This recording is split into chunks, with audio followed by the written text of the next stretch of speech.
Hi, I'm Greg Schaffer, and welcome to the Virtual CISO Moment. Keith Walker joins us today. He is System Administrator at NANI. Keith, thank you so much for joining us today. Good morning. Thanks for having me on. And I hope I pronounced it right, the acronym NANI. What does NANI stand for? NANI is for Nephrology Associates of Northern Illinois and Indiana. That's a mouthful. It is. So thank you for joining me. Would love to start out as we usually do. Please tell me about your start. Why did you get into IT and all this technology stuff, and what drew you to it? And just talk about your career path to what led you to where you're at NANI today. Certainly. Try and make it as short and sweet as possible because it's kind of lengthy. Um, about 2012, my stepfather passed away, and when he did, I inherited all of his technology. Hmm. He was a sysadmin and security admin for the company that he worked for, so he had quite a bit of technology. I think I probably got half a dozen computers, um, and had just started my bachelor's program at about the time he passed.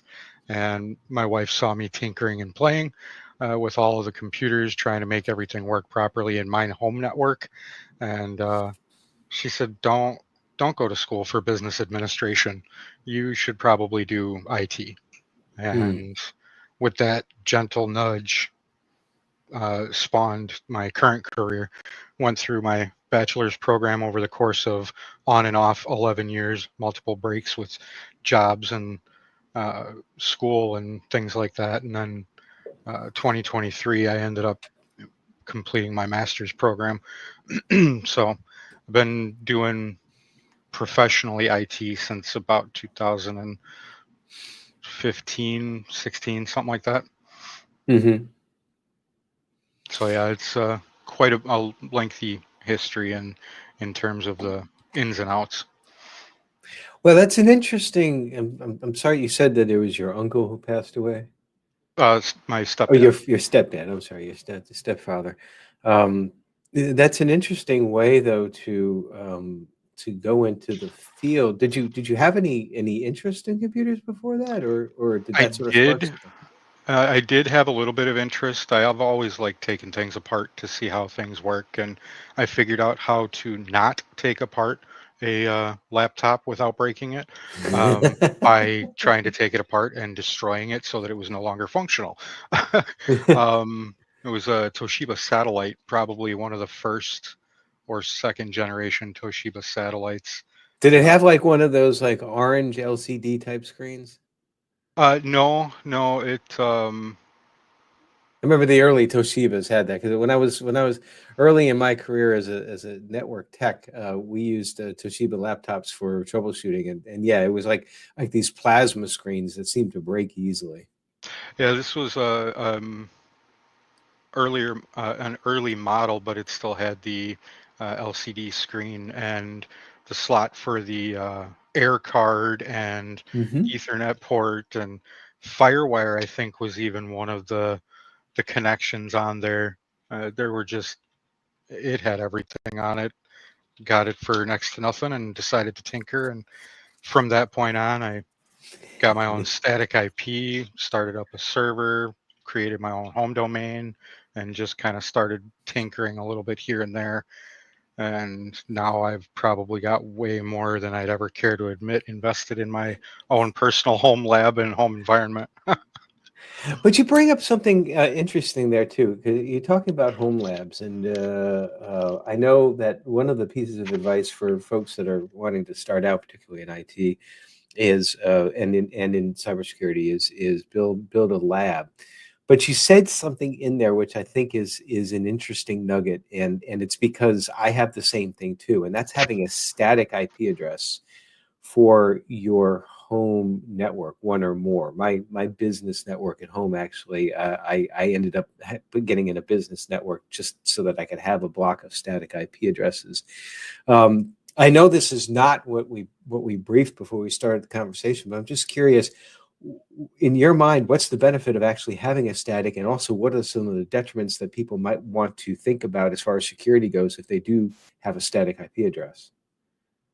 First and foremost, in my position anyway, the benefit of the static IP is so that um, inevitably we lose power and connections break and things like that. And having that static IP, whether it's internal in the network or through the ISP, uh, will, at least to my understanding, will help maintain a consistent connection once power comes back. Don't have to worry about DNS resolution necessarily because it's got that foundation of where to go back to. Uh, Mm-hmm. so that's the biggest reason I did the static IP for my home domain. Of course, everything internal is as much as I can, aside from mobile devices, is going to be dedicated static IPs within the domain for that reason. Mm-hmm. Um, but with my media server and whatnot that I run throughout my house and share with some of my family members and whatnot, it kind of makes it a little bit more stable in that regards with communication connection, things like that. And it gives you the opportunity, if you configure it correctly, to be able to access it from the outside easier, right? Correct. Yeah, I remember at one point in time I was doinking with having my own mail server, and that's just something that's not even worth doing anymore. But back in the day, it was kind of cool to host your own mail server. But a lot of a lot of organizations won't take email from a hosted mail server like that anymore, just because, again, security and spamming and all that. But The so you're. DMARC, the DKIM, and all of those Mhm. wonderful SPF and whatnots. Yep. But you have to, particularly as being a sysadmin, you have to make sure that you're need to not only keep the machines running to um, ensure that they're doing whatever they're supposed to be doing for the business, but they also need to be kept secure, and that's sort of like a balance. How do you balance between both the operational efficiency and the security requirements in your position? That can be kind of a tough ask sometimes, depending on the environment. Um, Making sure if there are going to be any ports open, only appropriate required ports are open uh, in terms of people being able to access from outside the network, or even if they get inside the network and try and do cross network talking. Um, that kind of a security is a big thing. Cross domain walking is probably one of the biggest internal weak points in most organizations. Hmm. You know, being able to elevate permissions for a user, uh, especially if it's a fraudulent user, bad actor, however you want to call it, things like that. You got to make sure that there's that uh, layer of security and um, between the network and talking from one machine to another, specifically domain controllers and anything like that that has access to the entire domain. So your current position, let me see if I pronounce it correctly because I know it's long. It's Nephrology Associates, Northern Illinois and Indiana, and your system administrator. I have to admit, I don't know what nephrology means. Okay, What does the organization do, and what do you do to support the organization? so Nephrology Associates is a kidney care specialist. Hmm. So there's a lot of dealings with dialysis. There's a lot of dealings with transplant scheduling, proper treatment, the technology improvements that have made it so that maybe dialysis isn't the only answer, or um, maybe there are some other treatments that we can do to prevent the need for dialysis, things like that. Um, and I would say that while it says Northern India or Northern Illinois and Indiana, it's almost exclusive to Illinois. There's probably 10 or so, roughly, locations in Indiana, and I think there's one in Ohio and one in New Jersey even. So they're kind of expanding little bits by little bits. But the story of how that company got going with the current president, and I believe he's chairman of the board as well. How he Mhm. got that started was pretty amazing. Started from not exactly these situations, but kind of the garage band life. You get started in a little room, a little office in your basement, and grow to be a decent size Well, I company. mean that's how Apple started. That's how Dell started. Both started from garages. Yep. So so is this your first healthcare organization that you're working in? In the IT space, yes. I have worked for other healthcare organizations in different career paths in my past. So, but yeah, for the IT space, this is my first go around. You asked what I do to support them. Hmm. Right now, we're going through a massive upgrade, organization wide, because as you all know, Windows 10 is going away without the paid support continuing after middle of October, end of October, I think it is. Um, Windows 11 is kind of now the industry standard and almost requirement. So we're working on upgrading all end users to a Windows 11 device that need to use that. So that's my biggest task right now. Me and my partner in the system administration position. So we have two at the company. We've been pounding the pavement pretty hard, getting devices set up and going to on sites. So we do a bit of travel. Right now, it's Hmm. pretty much local-ish to the office. Within a half hour's drive from headquarters. And next step is going to be Indiana. Well, I know a lot of organizations are going through the exact same thing. I'm working with a credit union that's in that sort of area of the country that's going through the same thing, and it's a heavy lift to sometimes, and particularly when you're forced to make the change with operating systems. Um, have you encountered like any serious problems or challenges thus far, whether it be technical or from a user education standpoint? Um, I think with any change like this, there's going to be a required handhold, uh, depending on the user that you're dealing with at the time. But for the most part, I think that a majority of the users that we're dealing with are um, educated enough to know the minimum requirements of being able to utilize their computer and switch over. And you still get the confusion for a lot of end users of, well, I have a laptop, but then I also have these two desktops, which they're referring to their monitors, because we Mm, typically set up a laptop connected to a dock, which then displays two external monitors. Well, they get confused thinking that those two external monitors is another computer, not yeah. realizing that it's displaying. So, there's a little bit of re-education or education depending on the user, but for the most part, they're pretty competent when it comes to that kind of thing. A lot of them know that I have to turn it on and I can do these things, but then there are some that are a little bit more tech savvy that kind of understand when you explain little bits here and there. It must be a little bit frustrating sometimes to deal with end users that consider like two monitors on a desktop as two desktops, really. But yet, I mean, part of our mission of serving the customer, which our end users are our customers, is we have to find a level of patience. I know I've been in that position where it's like I kind of feel like I have to bite my tongue. It's like I'm like I mean, really, kid, can you be this clueless? But then I'm like, well, they might be working on something with regards to healthcare with dialysis or kidneys or what have you that would totally floor me. Hmm. Yep. Um, you do anything special to keep yourself grounded with regards to that? I mean, you might naturally not bother you. With me, I tend to be a little bit more of an impulsive hothead. I'll admit it. So, Well, that's actually funny you bring that up. That's something that my wife and kids and I have recently talked about and hashed up a little bit, because I used to be the hottest head in the room.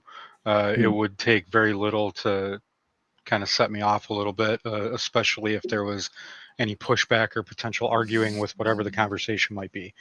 Um, I've been in customer service in general for almost my entire career, so of course there's a learning basis there on how to control, either direct the conversation, control the conversation, de-escalate situations, things like that. Um, I think IT has been a fantastic remedy to my hot-headedness, Hmm. if you will. It's enforced the need for patience, and um, kind of made me readjust perspective. I mean, life in general is too short to get mad at everything, so that's one step. But a lot of it too is I look at some of these people that are my parents' age or my mother-in-law's age, that might have an inkling of what technology does or can do, but typically don't understand more than turn it on and point and click. Yeah. So that I have to be patient with my folks. I kind of relate that to some of my end users. Now, of course, there's a breaking point if they continue to want to push and push and push.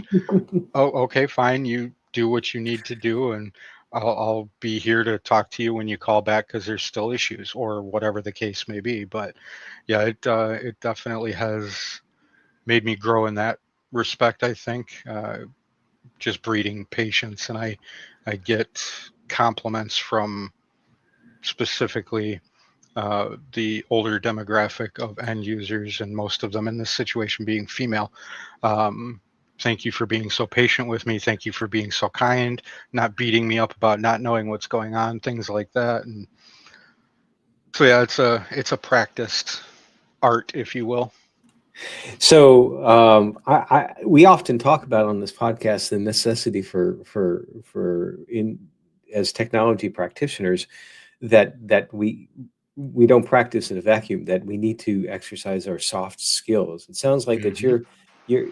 you would be in agreement that soft skills are a major necessity for anybody in this field. Anybody that is going to be customer facing or end user facing, absolutely, 100%. I agree that soft skills are a need. You're always going to have the net admins or the engineers that are behind the curtain, behind the scenes, that if ever very rarely deal with an end user. They're just staring at screens all day and whatnot. That I wouldn't necessarily say would require some soft skills. But I don't know. yeah, I've known a anybody. few net engineers that definitely needed some soft skills. Trust me.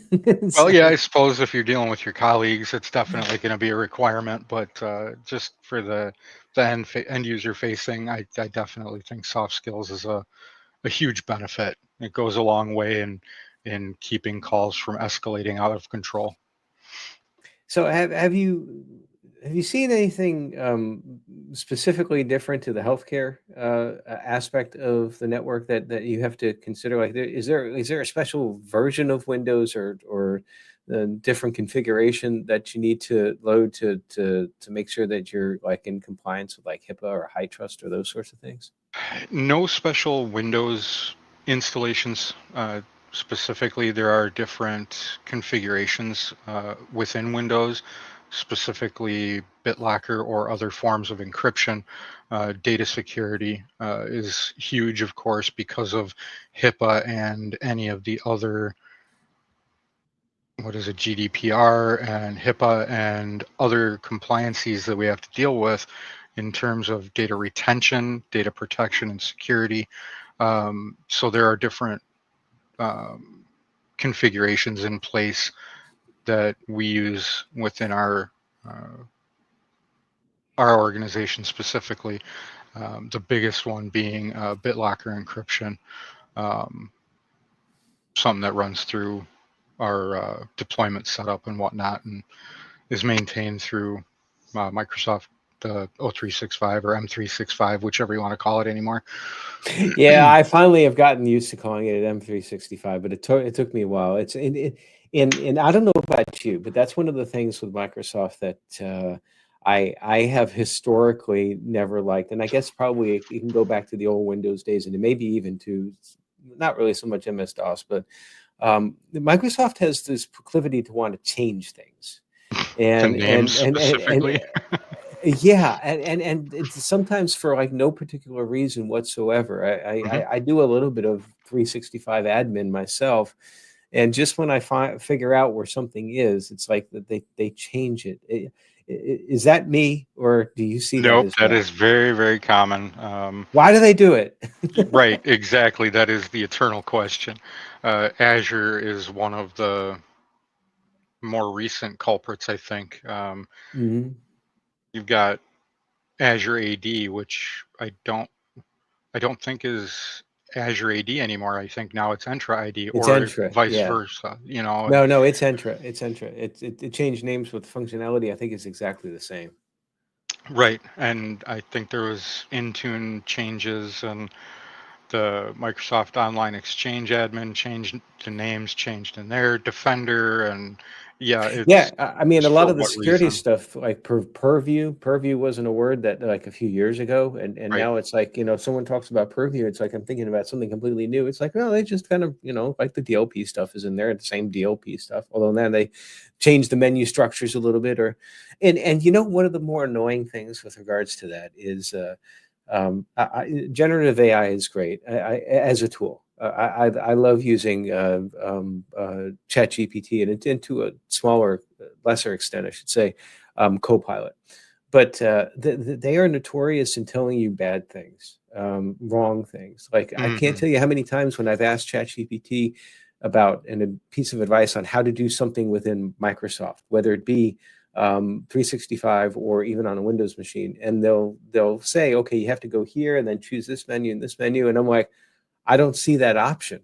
Yep. And they say, you're right. It's like they changed that recently, like recently being like in the last 2 years. It's like, well, I mean, why Then why why don't you didn't you provide that? why don't you lead with the most current information, Mr. Chat, and not like stuff, from a couple of years ago? So it's not perfect, but it is. I do find that interesting that in that it's a real-time conversation that shows the amount of changes with regards to the Microsoft environment. But how do you just in general, with changes to not only Microsoft but just in general changes to technology, how do you keep up? Do you leverage like playing with your home network? I shouldn't say playing, but you know what I mean. I do. um, Investigating with your home network. I am constantly doing, people will call it doom scrolling, but I'm constantly going through articles and Hmm. what's new, kind of news type things. Actually, just before our call, I was scrolling through and looking at some uh, new updated technology for the breed of hypervisor that I use within my network. So, but with my work account, I'm doing the same thing. You know, what's coming in Microsoft and what's new in Microsoft, what updates have brought what bugs and things like that. So I'm constantly looking into that. And uh, oh, there's this new technology that is coming, a new tool for this, that, or the other. And as you know, you brought it up, AI is huge. Hmm. Um, Everybody is developing or rebranding a specific part of technology they may have already had within their portfolio to now be an AI based or AI supported or AI aided technology. And you definitely have to be careful with it for not only security purposes, but like you were saying, appropriate, accurate, up to date information. They call that AI delusion. Yes. It is actually I believe that's the correct word. It's actually like a feature. It's like it becomes delusional. It's like I guess we Yep. all. Exactly. Nope, we're actually in the process of vetting and getting ready to implement a an AI aided tool within the organization that will make it easier for doctors and PAs and NPs and things like that when they're in the room with the patient for note taking. But of Hmm. course, we have to worry about security.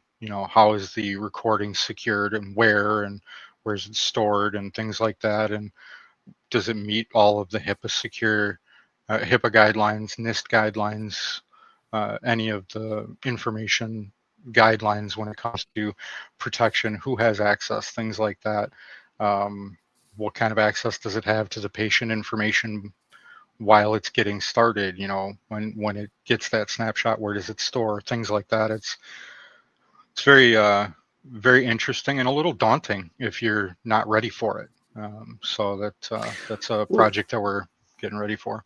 well, the whole field can be daunting. I mean, you touched on a few things, about learning soft skills and keeping up to date on technology and all those trends and all that, and certainly with AI and it not only it can be daunting, it can be stressful, and you definitely need to decompress and to get away from some of the stress and to try to do it in like a healthy, productive way.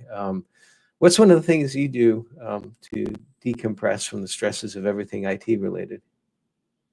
Family time is one big thing. We have a family of four plus two dogs, Hmm. so we deal with that. And um, we each of our groups has shows that we like to watch either as a whole unit or paired off. Mother and son watch this show, father and daughter watch this show, etc. So we kind of veg out in front of TV and stuff like that. But also, I very much enjoy riding a motorcycle. Um, Ah. and looking to get a trike so that my wife and I can both enjoy, because she's not fond of two wheels. She's great with three. She doesn't mind that at all. She just doesn't feel quite as safe on two wheels. So we're looking to save up to buy a trike so that we can go out and enjoy that, because we've enjoyed that for the last since 2009, off and on riding together. So those Oh, are our that's big awesome. decompressions. And you can get like a little sidecar for the kids, or maybe an even smaller sidecar for the dogs, right? Probably a sidecar for the dogs. My youngest child is 21, so we've Oh, got two okay. fully No, grown kids. no sidecars there. Okay, Nope, okay. they can Or ride they their can get own at their this own point. bikes. Yeah, yeah. But get a little one for the dogs. It's like Hmm. get. I was in. My wife and I. We were in Destin, Florida last year, and there was this one. I guess it's a local there. Almost every morning, riding up and down the main drag there, 30A, I guess it is. But with a dog that it's like a bulldog that has little goggles on. It's hanging out and barking at everybody as they're driving by on the motorcycle. So we're going back there in just a little bit and looking forward to seeing the dog. But There that's a you little bit go. about my future plans. What future plans do you have? I definitely plan on staying in the IT space throughout the rest of my career. I'm very much hands-on, very much a people person. I would like to, I guess, for career goals, get into management or even possibly director Hmm. level areas. But I don't want to ever lose the hands-on ability of whatever job I'm doing, if at all possible. If I can be an IT manager and stay hands-on, in the weeds with the rest of my crew, I think that can only be a benefit to my team. But yeah, I definitely plan on sticking around in IT. I'm still very much interested in cybersecurity. I don't get to touch on it quite as often in the sysadmin space, especially with a third-party SOC, but definitely want to keep up with that and keep pursuing that. Well, I completely agree with needing to keep hands in the technology. I configured my first Linux box, but it's probably been about 33, 34 years now. And compiling a kernel on a laptop, it was like, oh, this is like really cool. And to my right here, I'm working on updating another Linux server that I just added more memory to, added a solid state drive to, and have more plans for it. So it's like, a third of a century I've been geeking with Linux, and it's like I still, even though I do the management stuff and all that, I still keep my hands in the pie. So Absolutely. well, Keith, it's been absolutely wonderful having you on this morning. Appreciate the great, insightful conversation and advice for folks. And I realized that as we were talking, it's like, wow, this has gone a lot faster than I thought it would. It's like, usually it's like I'm watching the clock and I'm like, oh, wait, we still have like 20 minutes to talk about. And I got to where it was like 25 minutes in and I'm like, oh, I got to wrap this thing up. But that usually happens when it's really good conversation. So I really appreciate you coming and spending some time with us this morning. I appreciate the opportunity, Greg. It's been awesome. And everybody, stay secure.